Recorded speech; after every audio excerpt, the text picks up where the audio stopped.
Welcome to Pat's Cast, the unofficial Regina Pats podcast. I'm Matt. I'm Chris. And this is our episode for February 6th, 2022. Bedard, high slot, drag, what a move, Bedard, through the legs, scores! What a beautiful goal by Connor Bedard in Calgary! Holy smokes! You have got to be kidding me! Here's Stanislas Svozil, feeds the puck left to Binsky over the blue line, cross-ice pass, Svozil, high slot, shoots, he scores! What a shot by Stanislas Svozil! Top corner! Well, Chris, this is one of those weeks you're either going to laugh. If you're not laughing, you're going to be crying, because I don't know how else you take this week. This is almost, it was, you know, it's a comedy or a tragedy, right? That's what they say. And boy, this was a tough week. Those are some tough games to sit through the whole game. And then, like Kevin said in one of his articles on Dub Network, snatching defeat out of the jaws of victory, it felt like at some points here, because it was a tough week, and this was a week we needed to kind of roll and change the momentum, and didn't do so much that. No, not at all. They were so close. That's the thing that, like you said, it was just so close. It could have went 3-0 in this stretch. Yeah. Like, that was not unrealistic. And maybe coming into it, I don't think we would have predicted 3 wins out of this kind of stretch here, but it was there for the taking. And, you know, the standings are so tight and they're just slipping. And to get 1 point, I mean, that's not even like, that's not good enough, right? And no, not right now. When, like you said, we've been talking about it for weeks now. The standings are so close. The Pats do have games in hand, but it's not maybe an advantage like we have. You might think it might be, because it's a lot of hockey in the next little while, and to be on a 6-game skid right now, not something the team needs. And things could be starting to slip away here if we don't turn it around here real quick. So let's start it off here with the Saskatoon game. Kind of an interesting statistic was our penalty kill, if you even want to call it that. It was almost like it was not very good. So we allowed 4 goals on 5 penalties against Saskatoon. The last one coming within what was a minute and some seconds left in the third period. It was the timely goals, and it was the penalty kill to begin with. Non-existent. It was untimely goals. You know, like we said, the last minute of the period, first minute of the period type things. Yeah, you know, they score, they give up the goal right off the bat. You know, some poor defensive play, left a guy wide open beside the net, easy goal. Then they come back and score a couple late. Okay, great, you got some momentum going into the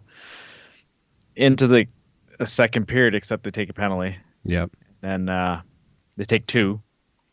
You know, what was it there?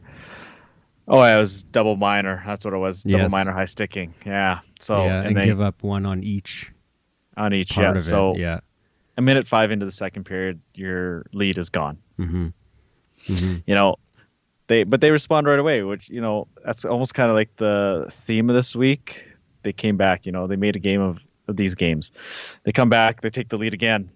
And then it's, boom, more penalties right at the end of the period.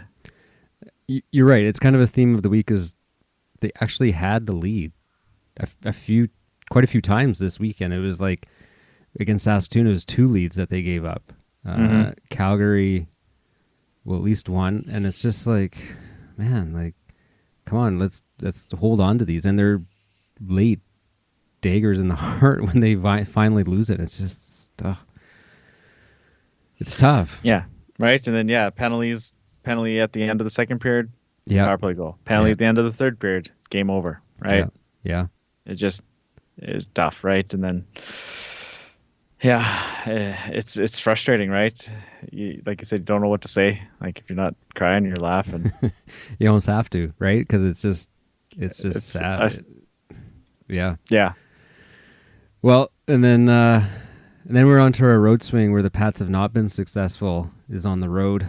And I don't know, so Lethbridge, again, a team we're right behind. 2 for 6 on the power play, gave up 1. Yeah. Yeah, like one a game, that's reasonable. Whatever, right? Not the necessary I don't know, we've been playing a little bit, maybe a better, I don't want to say better defensive game, but at least keeping shots down, but shots got up a little bit high in that game too.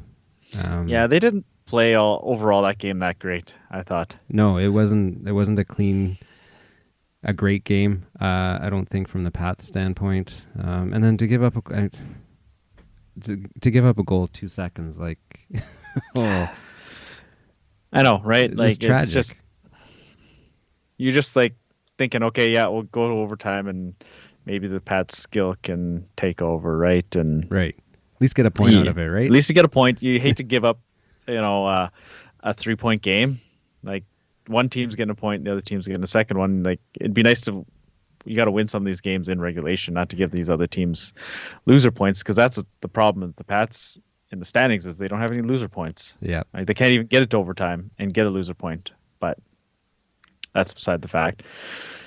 But yeah, it's just heartbreaking. 2 seconds to go, like, and it was just a pinball goal too. It wasn't even like the guy just put it on net. That's what you do. 2 seconds to go, you just shoot it. Just shoot the puck, right? Yeah. And the crowd's yelling, "Shoot!" Right? And and it goes in. Like, you just don't know what to say. No. Well, someone who did have something to say was Pat's assistant coach, Ken Schneider. We were able to pull that interview off the radio in case you didn't hear it. So here's Dante speaking to him post the Lethbridge game. A huge, a very tough loss for your group. Can you just describe how deflating that was at the end, giving up a goal with 2 seconds left to at least not get a point?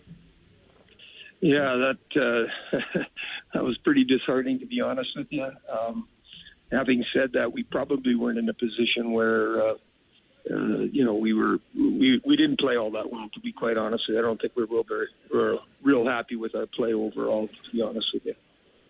Yeah, I just mentioned it briefly before you came on, Kenny. I thought really the second period was probably the only period that you actually had a decent period. I thought the third was tough. Can you maybe analyze the third period? Outshot 16-3 in the third. What went wrong? Yeah, we just turned the puck over a lot, all over the ice, Dante, and trying to make a lot of passes across ice, east-west, versus getting pucks, up the wall and moving the puck quickly. We seem to be hanging on to it that one extra second or one extra stride, and we're getting stripped of pucks. And then, of course, what happens is you turn the puck over, and we gave them a lot of momentum off those turnovers. And I don't know what the turnovers are. It'll be interesting to have a look at them here tonight, tomorrow. But I think that was the big difference. And then, of course, then you started having to play in your own end, and a couple of penalties that were really costly that weren't necessary. Kenny, how do you just dissect the last minute? Bedard takes a high-sticking penalty, I believe it was, and then they go on the power play with 45 seconds to go, and really all you needed was to clear it out, and their defenseman held it in, got the puck to the net, and ricocheted in. I don't know if you've had enough time to think back at the last minute, but how would you dissect the last minute or so? Well, I didn't like the penalty. I think we just, we didn't work hard enough, and the penalty was the penalty. It was the right call. I hate to say it, but and that's kind of how we played tonight. We cheated. We cheated in different spots on the rink tonight, and that cost us tonight. Okay, lastly, before I let you go, I want to go to a positive. I thought Riker Evans had one of his more solid games of the season. Now, he's good every night, but for some reason, to me, Riker just looked like a man among boys. Correct me if I'm wrong about this, but I thought he was really good tonight, Kenny. He had 2 goals, first career 2-goal game, which is also a surprising stat, but what did you think of his play? Yeah, I would agree with you. I think Riker took his game maybe to another level tonight, and yeah, you're right. Most nights Riker comes to play, and it's unfortunate that when someone plays that well, we didn't have 10 or 12 or 15 more guys playing at that level. Okay, Kenny, we'll see you on Sunday afternoon in Calgary. Thanks for doing this. Yeah, thank you. All right, so Dante alluded us into Calgary game here. So a tough game against a team again, chasing in the standings here. Boy, I don't know. I don't know what to say. When so empty net. Okay, we can go through the whole game, but really the crux of it, the empty net, hitting the post, and then the ensuing rush, taking the penalty on that, and then them scoring on that penalty. It's just when he hit so it was Dubinsky, I think, right, that hit the hit the post. I just saw. I was like, this is it. They're gonna score. I mean, I've watched sports for so long. If you do something like that, it just whatever happens in the hockey god, something goes on. It's like we were saying when a DB in football, if it's like the final drive and a DB drops just like a GIF wrapped pick, how often does the offense end up scoring on them? Like, it was just, as soon as that happened, I thought, here it comes. To take that penalty, it wasn't the way that rush was going, I was a little worried, and it wasn't a horrible penalty to take, but then, so you take the penalty, you can just fire that puck down the ice, right? Just get it out. You don't have to worry about hitting the net and taking an icing. It's almost like, well, if they're going to pull their goalie, I mean, either way, it's a penalty kill. You're firing it down the ice either way, right? Exactly. Like, at least you can just fire it down, and if you get it in the net, great. If you don't, it's not an icing. Yeah, exactly. But I mean, the Dubinsky thing, like I didn't go back and watch the replay or whatever, but I mean, there was a guy there, and it's him and Bedard coming down, right? And he just hit the post. Like, it was just unlucky. It's like this Patrick Stefan play, right? It wasn't that bad, but no, it wasn't. But still, it was not. It's not like he had awesome. it wasn't a gift right down the middle, wide open net, right? He was kind of getting angled off, and it is what it is, and yeah, for them just to come back, and Spencer, it was just an unlucky. He was trying to check the guy, and then somehow stick out behind him, and he high stick the guy behind him somehow, and it was a. If it wasn't high sticking, it was holding or something, or hooking or whatever. Okay, it was high sticking. Like, that was the official call, but it could have been anything. It was a penalty of some sort. So yeah. I'm not upset about that. It's just but it's just the penalties. Like, there's some bad penalties in this game. Nyhoff taking one standing on the bench. Like, you can't be getting into the scrum on the bench. And that Evans one where he laid on the puck, like, that was that's a tough one. Like, you're gonna get, if you cover it up like that, you're gonna get a penalty. Like, he fell on it accidentally. Yeah, like, he didn't do it on purpose, but he made no effort. He was getting pitchforked pretty hard though too.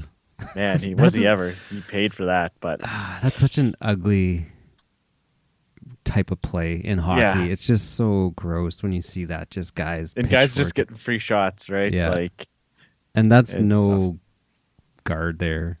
Like, gross. No. Anyways, but I mean, I don't know. He played Evans again two games in a row here with 2 goals. Like, he's really stepped up.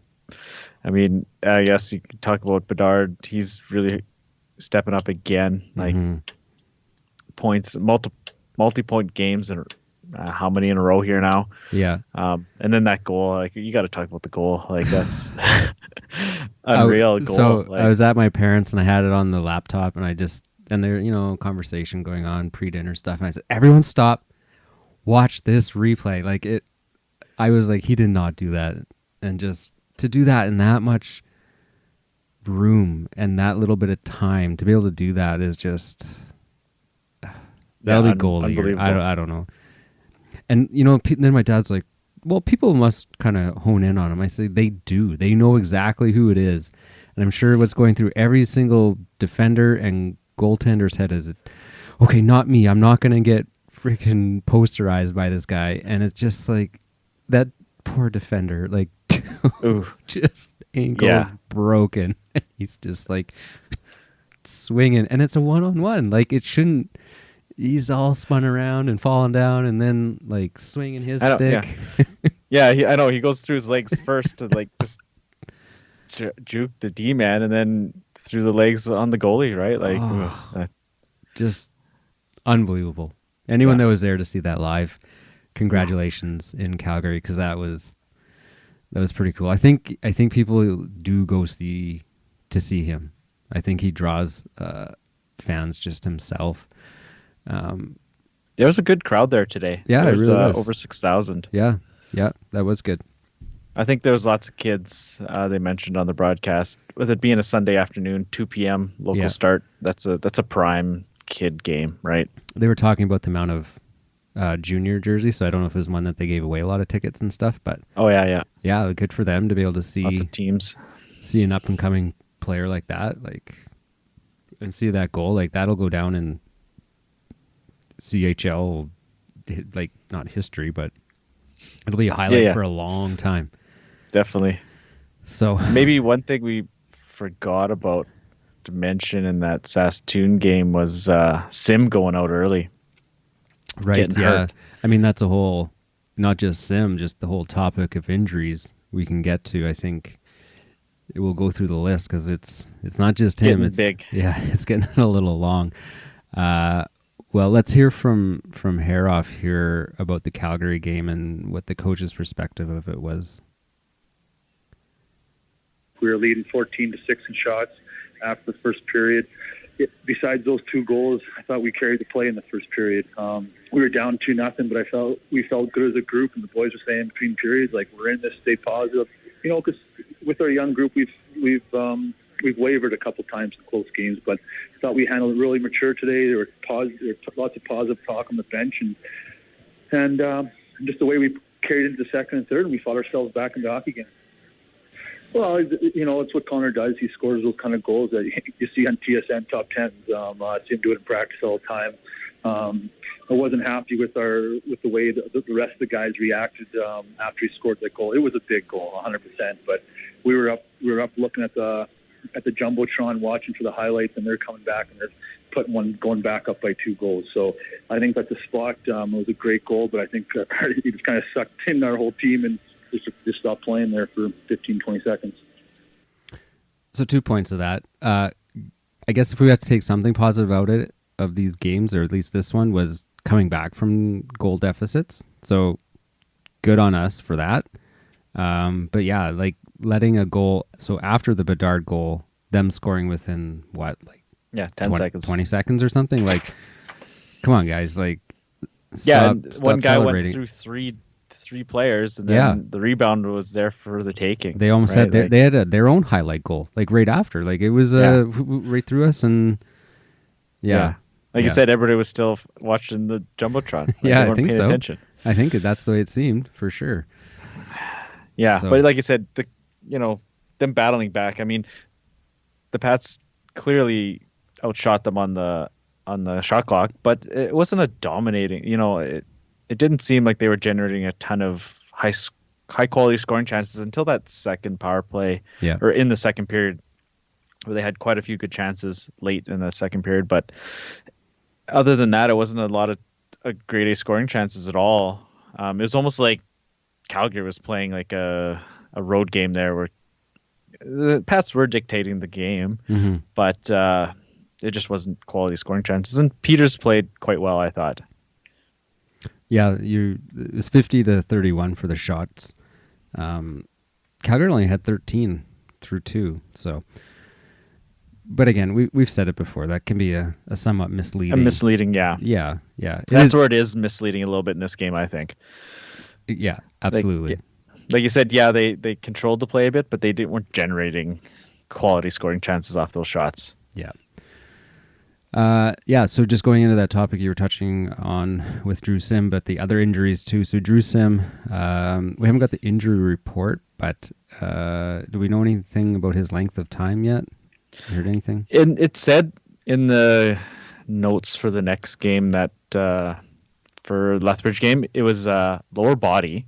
So, I thought it was an upper body injury because he kind of got Evan's leg/knee in the head. Okay.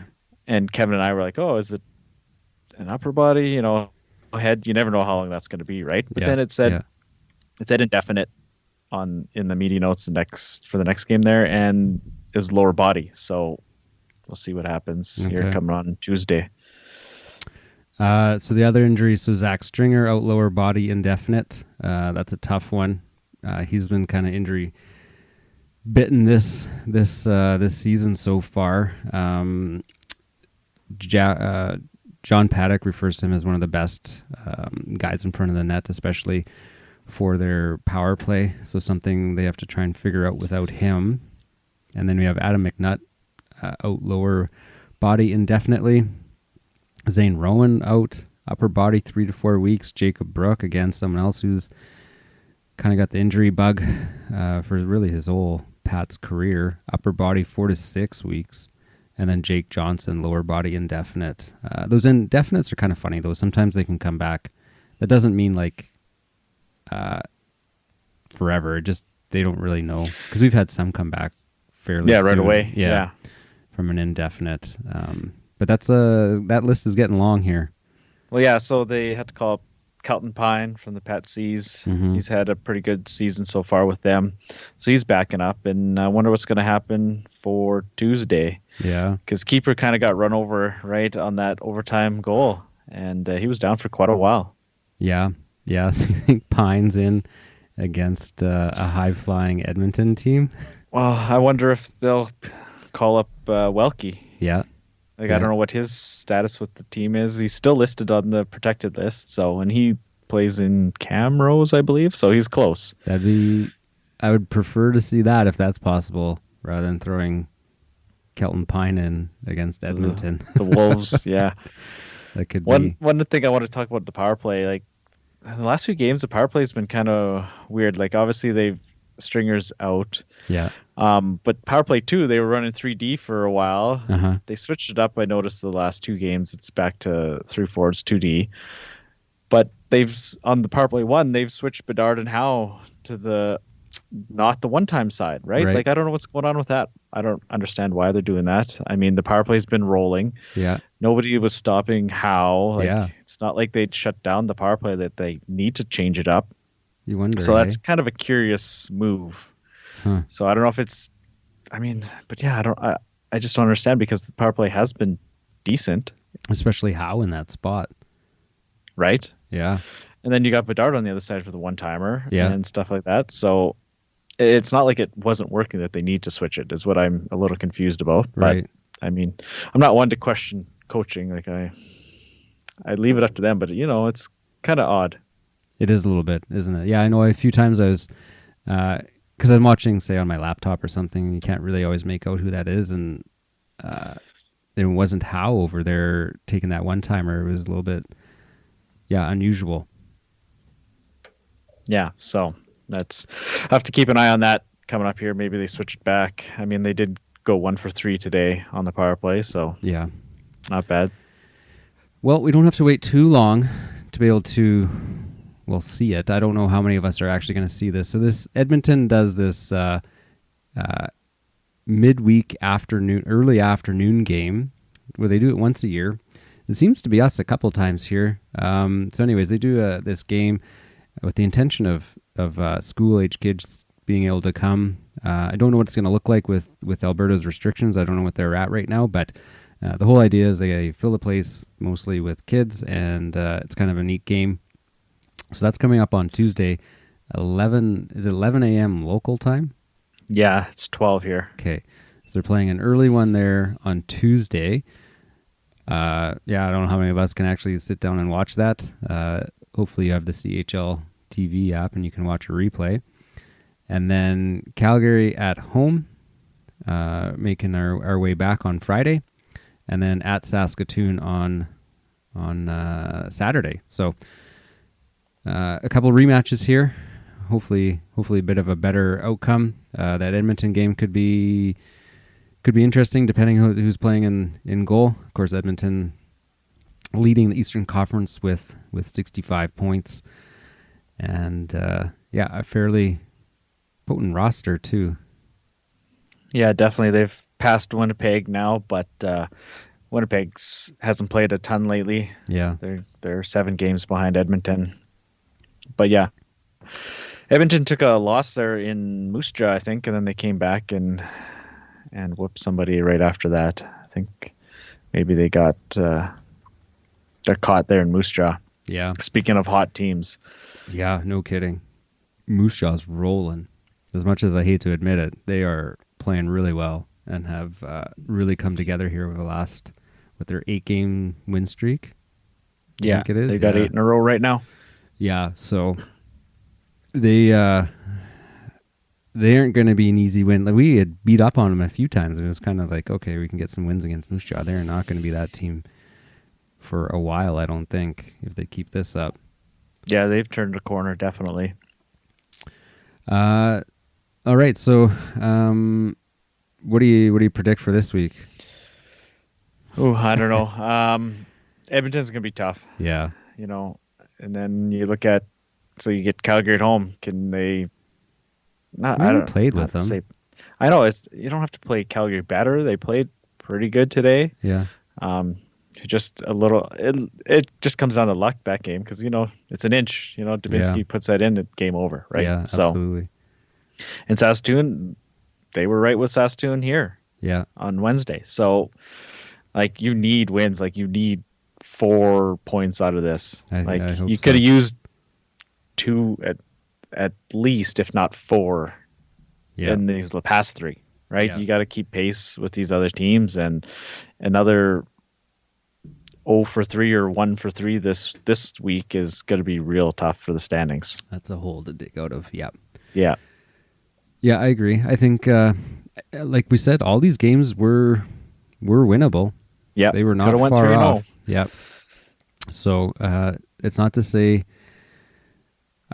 Paddock often says when things are bad, they're maybe not as bad as they look, and I think that's the case this week. It just really, when it comes down to points, not being that bad or being close, you don't get much, right? So yeah. That's the real disappointment this week. One last little...